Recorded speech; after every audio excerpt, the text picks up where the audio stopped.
इस तरीके से जॉर्ज क्लेयर उससे बदला ले रहा था।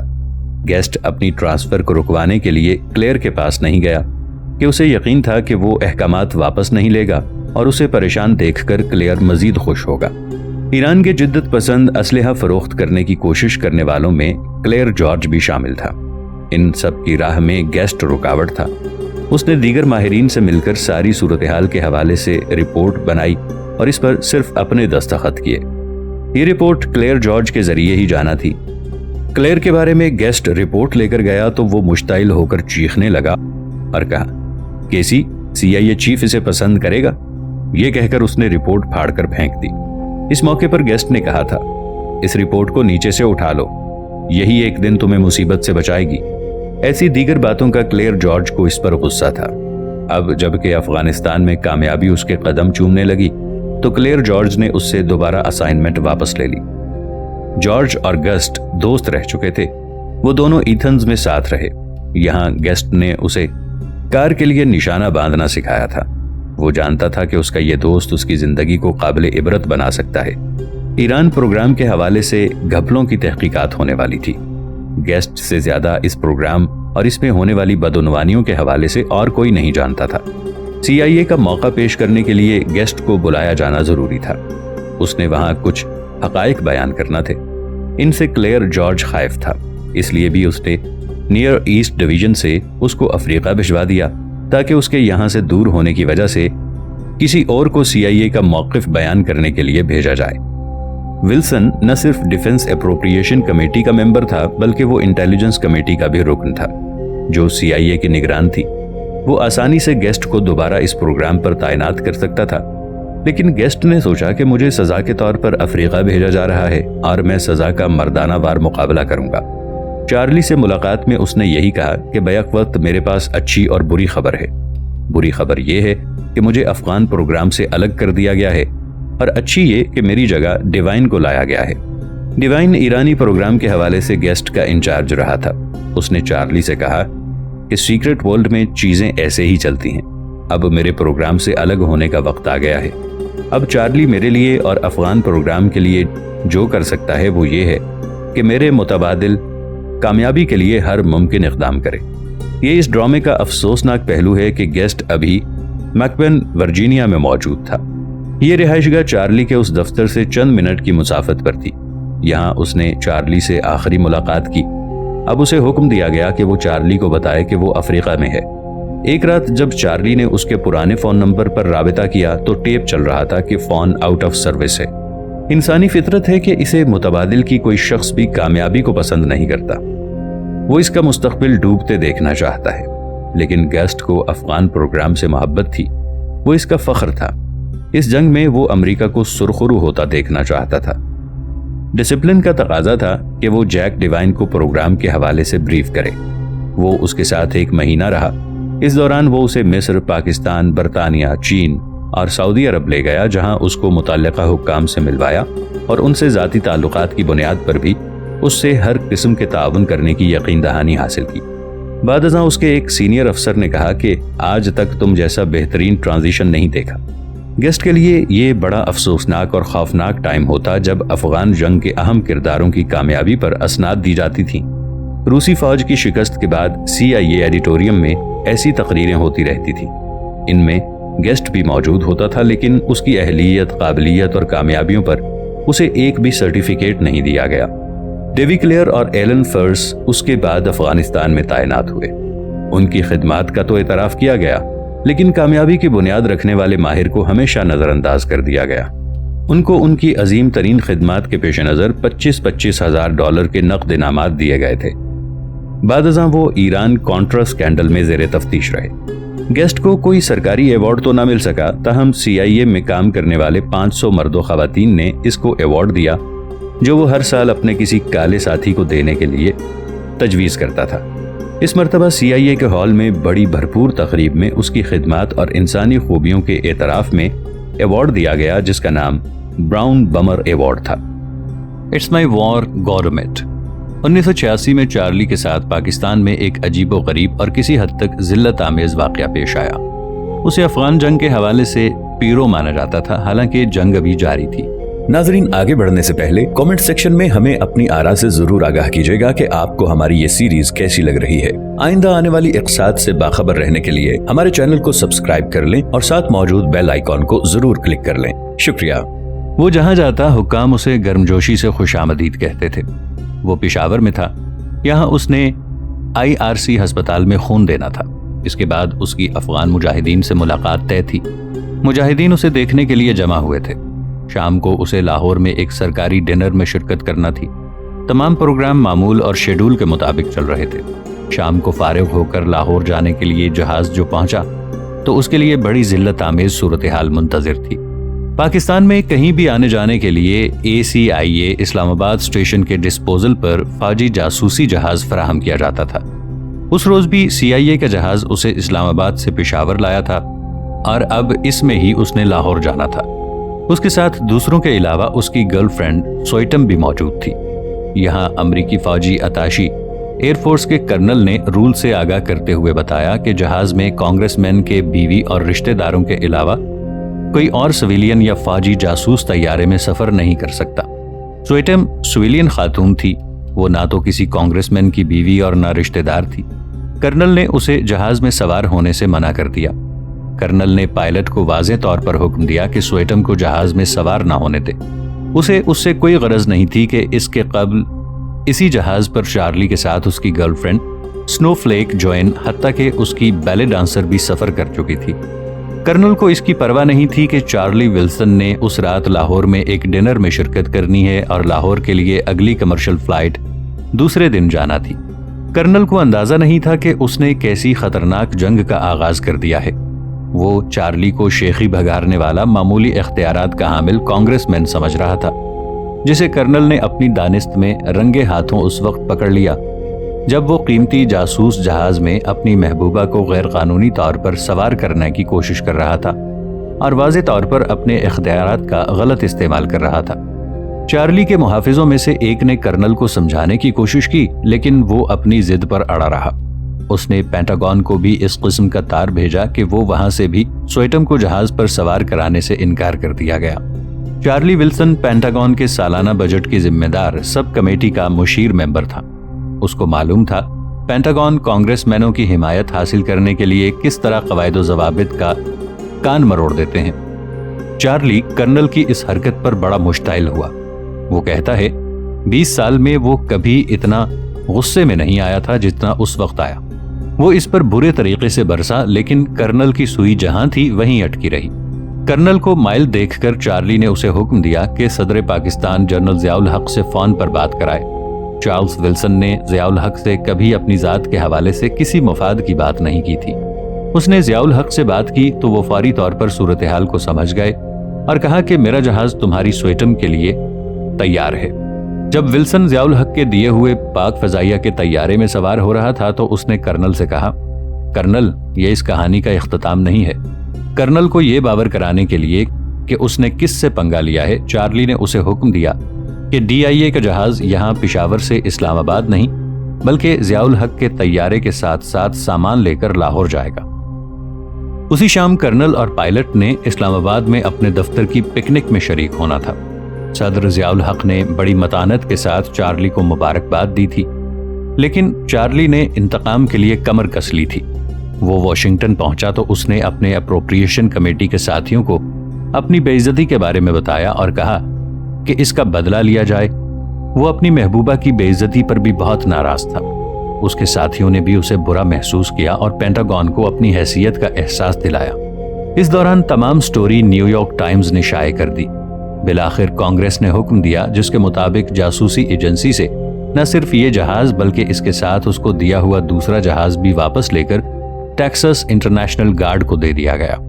अफगान जिहाद को मुसलसल तक़वियत पहुंचाने पर ज़ियाउल हक चार्ली को बहुत पसंद करते और उसकी मदद के लिए हर वक्त तैयार रहते।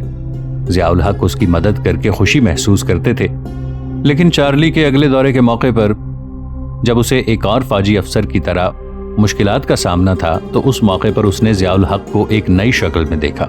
15 नवंबर 1986 की रात ब्रिगेडियर मोहम्मद यूसुफ बिस्तर पर लेटे सोच रहे थे कि उनके जिम्मे जो काम लगाया गया है उनकी आखिरत संवार देगा। 2 साल से मुजाहिदीन के साथ थे। وہ ISI کے سپر سیکرٹ افغان سیل کے انچارج تھے اور دنیا کے سب سے بڑے جدید جہاد کے کمانڈر تھے۔ بریگیڈیئر یوسف مجاہدین کو اسلحہ سپلائی، خصوصی آپریشنز کی منصوبہ بندی، تربیت، کوارڈینیشن، C4 اسلحہ اور سٹنگرز کا کنٹرول ان کے ذمہ تھا۔ ان کے افسران کا افغان کمانڈروں سے وائرلیس پر ہر وقت رابطہ رہتا۔ ان کی ہدایت پر ISI کے سپاہیوں کی ٹیمیں مجاہدین کے ساتھ مل کر افغانستان کے اندر خصوصی آپریشن بھی کرتی تھیں۔ بریگیڈیئر یوسف کی ہر معاملے پر نظر تھی۔ اب انہیں یقین تھا کہ مجاہدین روس کے خلاف یہ جنگ جیت لیں گے۔ وہ امریکیوں کی زیادہ پرواہ نہیں کرتے تھے۔ ان کو تربیتی کیمپ کے حوالے سے بے عزتی بھی یاد تھی، جب امریکیوں کی اس اسکول میں تمام کارروائیوں کو نظر انداز کر دیا گیا تھا۔ پھر انہوں نے زبردست ایکشن لیا اور CIA کی کھلی چھٹی بند ہو گئی اور ان کے حکام کو کبھی کبھار تربیتی کیمپ میں جانے کی اجازت دی جاتی تھی۔ ایسٹ ڈویژن کے ڈیپٹی چیف کو صرف رات کے وقت مجاہدین کے لباس میں ملبوس ہو کر اس کیمپ کا دورہ کرنے کی اجازت ملی تھی، اور بریگیڈیئر نے یہ موقع بھی ٹوین کی 22 مرتبہ دورے کی درخواست کے بعد دیا تھا۔ ان کے لیے CIA ضروری برائی تھی۔ وہ اس کو ہمیشہ محدود رکھتے تھے۔ وہ جانتے تھے کہ جس جنگ میں ان کا ملک کود چکا ہے اسے جیتنے کے لیے امریکہ کی مدد ناگزیر ہے، لیکن وہ یہ بھی جانتے تھے کہ امریکیوں کو دراصل ان کے مادر وطن سے نفرت ہے۔ وہ اگر پاکستان کے ساتھ کندھے سے کندھا ملائے ہوئے تو صرف کمیونسٹ ملک کے خلاف لڑنے کی وجہ سے۔ CIA پاکستان کی مجاہدین کے حوالے سے مدد کر رہی ہے اور ساتھ ساتھ اس کے ملک کے لیے نہایت ضروری اسلامی بم کی تیاری میں رکاوٹ بن رہے ہیں۔ بریگیڈیئر یوسف کو معلوم تھا کہ CIA مجاہدین کمانڈروں سے خائف ہے، جبکہ گلبدین حکمتیار جیسے کمانڈر ISI کے لیے بڑی اہمیت کے حامل تھے۔ ایک مرتبہ جب امریکی سفارتکاروں اور صحافیوں نے مشورہ دیا کہ یہ جنگ بنیاد پرستوں کے کنٹرول سے نکال کر جدت پسندوں کے حوالے کر دی جائے، ان کی یہ بات ماننے سے یوسف نے انکار کر دیا تھا۔ ان کی تمام تر وفاداری ISI کے چیف جنرل اختر عبد الرحمان کے ساتھ تھی، جنہوں نے اسی رات ان کو ضیاء الحق کی ارجنٹ ہدایت پہنچائی۔ جنرل اختر عبد الرحمان نے کہا کہ ایک امریکی آفیشل پاکستان سے ایک خاتون کے ساتھ افغانستان میں داخل ہونے کی کوشش کر رہا ہے۔ بریگیڈیئر ان کو ہر صورت میں ڈھونڈ نکالیں اور افغانستان میں داخل ہونے سے روکیں۔ یہ انتہائی اہم ہے، لیکن اس سے یہ تاثر نہیں ملنا چاہیے کہ اسے پاکستانی حکومت یا ISI نے روکا ہے۔ افغانستان میں داخل ہونے کی کوشش کرنے والا یہ یقیناً چارلی ولسن تھا، لیکن جنرل ضیاء الحق کی نفرت میں خاتون کے لیے وہاں جانا غلط تھا۔ ادھر سویٹم کا افغانستان میں جانے کا کوئی ارادہ نہیں تھا۔ اسے چارلی کی غیر موجودگی میں پشاور ہی کسی ہوٹل میں رہنا تھا۔ چارلی کے ذہن میں DIA کے جہاز والا واقعہ تازہ تھا اور وہ جنرل ضیاء الحق سے کسی اور معاملے میں مدد حاصل نہیں کرنا چاہتا تھا۔ اس نے اپنے طور پر افغانستان میں جا کر جنگ کا جائزہ لینے کا فیصلہ کیا تھا۔ وہ مجاہدین کو لڑتا دیکھنا چاہتا تھا۔ وہ اب اس خفیہ جنگ کا آہستگی سے نقاب الٹنا چاہتا تھا، اس لیے اس نے ٹیکساس کے ایک صحافی کو بھی وار زون میں لے جانے کے لیے ساتھ لے لیا۔ چارلی اس نوجوان کو زندگی کے نئے تجربات سے روشناس کرانا چاہتا تھا۔ افغانستان میں داخل ہونے کے پروگرام سے ایک دن قبل خیبر پاس لے گیا۔ یہاں سے اس صحافی کی خوفناک روسی ٹینکوں پر نظر پڑی۔ چارلی تو آزاد دنیا کا آزاد پنچھی تھا، لیکن اس صحافی کے بیوی اور 2 معصوم بچے اس کی کل کائنات تھے۔ ان کی یاد آتے ہی اس کی وار جرنلسٹ بننے کی خواہش ہچکیاں لے کر دم توڑ گئی، اور چارلی نے اسے ساتھ جانے پر مجبور کرنا بھی مناسب نہ سمجھا۔ وہ لینڈ کروزر میں بیٹھا۔ اس کے ارد گرد باریش افغانی AK-47 پکڑے بیٹھے تھے۔ AK-47 کا ایک فالتو سیٹ بھی گاڑی میں موجود تھا، جو ضرورت پڑنے پر چارلی نے اٹھانا تھا۔ وہ افغان بارڈر پر پہنچ چکے تھے۔ اس کے خیال میں بارڈر کراس ہو چکا تھا۔ چارلی ولسن سے ایک غلطی سرزد ہو گئی تھی۔ اسلام آباد میں ایک رات ڈنر سے قبل اس نے صدر ضیاء الحق کو اپنے منصوبے کے بارے میں بتایا تھا۔ ضیاء الحق نے اس کی پلاننگ سنی تو حسب معمول مسکراہٹ کے ساتھ اس کے ساتھ بات چیت کرتے رہے۔ ضیاء الحق نے بڑے رشک سے اسے کہا کہ انشاءاللہ تمہاری مہم جوئی کے بعد ملاقات ہوگی۔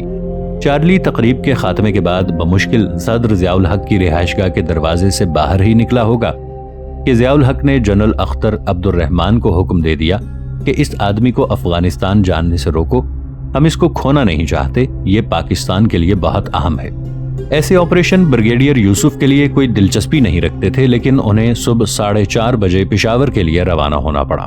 6:30 بجے تک انہوں نے پورے صوبہ سرحد میں ISI کے جاسوسوں کا جال بچھا دیا تھا۔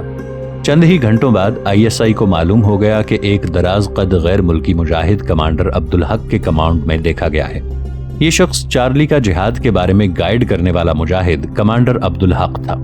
امریکی رپورٹر اسے بہت زیادہ پسند کرتے تھے۔ وہ مجاہدین کمانڈر بہادر اور نوجوان بنیاد پرست تھا۔ بریگیڈیئر یوسف نے حق پر دباؤ ڈالا کہ وہ چارلی کو افغانستان جانے سے منع کرے، لیکن حق نے انکار کر دیا اور کہا کہ اس کے لیے اس کے علاوہ اور کوئی چارہ نہیں کہ چارلی کو افغانستان میں داخل کر دیا جائے۔ مجھے اس کی پرواہ نہیں کہ ضیاء الحق، بریگیڈیئر یا اور کوئی کیا کہتا ہے۔ میں چارلی سے وعدہ کر چکا ہوں، وہ اب میری حفاظت میں ہے۔ اس کا مجھے انتظام کرنا ہے کہ وہ افغانستان جائے اور وہاں سے بحفاظت واپس آ جائے۔ بریگیڈیئر یوسف پٹھانوں کی روایات، وعدے اور انتقام کے حوالے سے روایات سے آگاہ تھا۔ بریگیڈیئر یوسف اور ISI کے آہنی کنٹرول کے باوجود اگلے دن کانگریس مین عبدالحق کی 4 ویل لینڈ کروزر میں بیٹھا تھا اور یہ افغان بارڈر کی طرف رواں دواں تھی۔ چارلی کے ساتھ مجاہد کے لباس میں گلے میں بندوق لٹکائے بیٹھا تھا۔ چارلی بڑا جذباتی ہو چکا تھا۔ اس نے سوچ رکھا تھا جو بھی ہونا ہے ہو جائے، وہ وار زون میں داخل ضرور ہوگا۔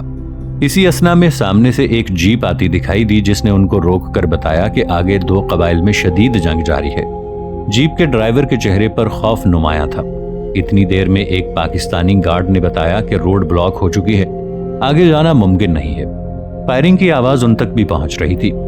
جیپ کے ڈرائیور نے جیپ کا رخ پشاور کی طرف کیا اور چارلی سے معذرت خواہانہ لہجے میں کہا کہ اسے اپنی ذمہ داری آپ کو افغانستان کے اندر حفاظت سے لے جانا اور اسی طرح حفاظت سے واپس لے کر آنا ہے۔ میں آپ کی زندگی کو خطرے میں نہیں ڈال سکتا۔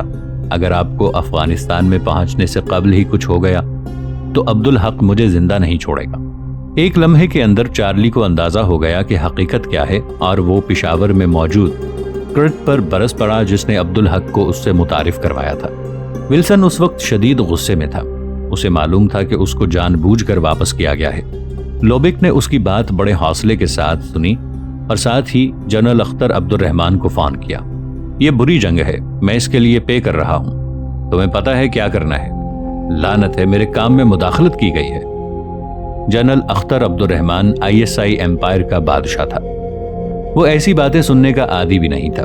اس کی کہی ہوئی بات قانون کا درجہ رکھتی تھی۔ انہیں چارلی کے غصے کی پرواہ نہیں تھی۔ ان کا کہنا تھا اگر چارلی مارا جاتا تو اس کے لیے تو یہ ایک رومانوی کرب تھا، لیکن ہم خطرناک ترین صورتحال میں پھنس جاتے جس کا کوئی بھی فائدہ نہیں تھا۔ اب یہ بات اختر عبد الرحمان کی سطح سے بڑھ گئی تھی۔ انہوں نے کال ضیاء الحق کو پاس کر دی۔ ضیاء الحق کے پاس بہت سی وجوہات تھیں جس کے باعث وہ چاہتے تھے کہ چارلی افغانستان نہ جائے۔ ان کو یہ پتا تھا کہ کسی بھی امریکی کو پاکستان کے راستے افغانستان جانے کی امریکی حکومت کی طرف سے اجازت نہیں۔ دوسرا یہ CIA کی خفیہ جنگ، جبکہ چارلی اپنے ساتھ ایک رپورٹر کو بھی لے جا رہا تھا، لیکن ضیاء کو ان سب کی کوئی پرواہ نہیں تھی۔ ضیاء الحق چارلی ولسن کے وجود کو پاکستانی دفاع کے لیے ناگزیر سمجھتے تھے۔ ان دنوں پاکستان کو بھارت سے حملے کا بہت خطرہ تھا۔ بارڈر پر بھارت کی طرف سے فوجوں کی وسیع پیمانے پر نقل و حرکت جاری تھی۔ صدر اور ان کا سٹاف گہری نظر سے جائزہ لے رہا تھا کہ جنگ کی صورت میں کیا کرنا ہے۔ تصویر ناقابل یقین حد تک خوفناک تھی، کیونکہ بھارت کے پاس ایٹم بم تھا جس کا وہ 1974 میں تجربہ کر چکا تھا۔ اس میں شک کی کوئی گنجائش نہیں تھی کہ وہ پاکستان کو صفائے ہستی سے مٹا سکتا ہے۔ بھارت روس کا اتحادی تھا اور روس کے جہاز افغانستان میں سٹنگرز میزائلوں سے گرائے جا رہے تھے اور روسی فوجیوں کی لاشیں بھیجی جا رہی تھیں۔ اس صورتحال میں روس بھارت کو پاکستان پر حملے کے لیے کہہ سکتا تھا۔ یہ سب کچھ ضیاء الحق پر واضح تھا۔ اس وقت ضیاء الحق کے پاس ایٹم بم کے حصول کی کوشش کے سوا کوئی چارہ نہیں تھا۔ اس وقت اگر امریکی کانگریس کو ثبوت مل جاتے کہ پاکستان اسلامی بم بنا رہا ہے تو وہ پاکستان کی ہر قسم کی امداد بند کرنے کا عمل شروع کر دیتی۔ یہ بھی ایک ناپسندیدہ راز ہے کہ افغان جنگ کے حوالے سے ضیاء الحق نے شروع میں ریگن سے ایک سہولت حاصل کر لی تھی کہ پاکستان سوویت یونین کے خلاف CIA کی مدد کرے گا اور اس کے بدلے میں امریکہ نہ صرف بھاری امداد دے گا بلکہ پاکستان کے ایٹمی پروگرام سے بھی صرف نظر کرے گا۔ ضیاء الحق سمجھتے تھے کہ اگر وہ رنگے ہاتھوں پکڑے جاتے ہیں تو کانگریس کے غضب سے ان کو وائٹ ہاؤس نہیں بچا پائے گا۔ یہ چارلی ولسن تھا جو آڑے وقت میں کام آ سکتا ہے، اور ضیاء الحق کو کانگریس کی اپروپریشن کمیٹی کی پاکستان کے لیے اہمیت کا مکمل ادراک تھا جس میں چارلی کی اہم پوزیشن تھی۔ پاکستان کے لیے 1985 میں یہ ایک نہایت نازک مرحلہ تھا۔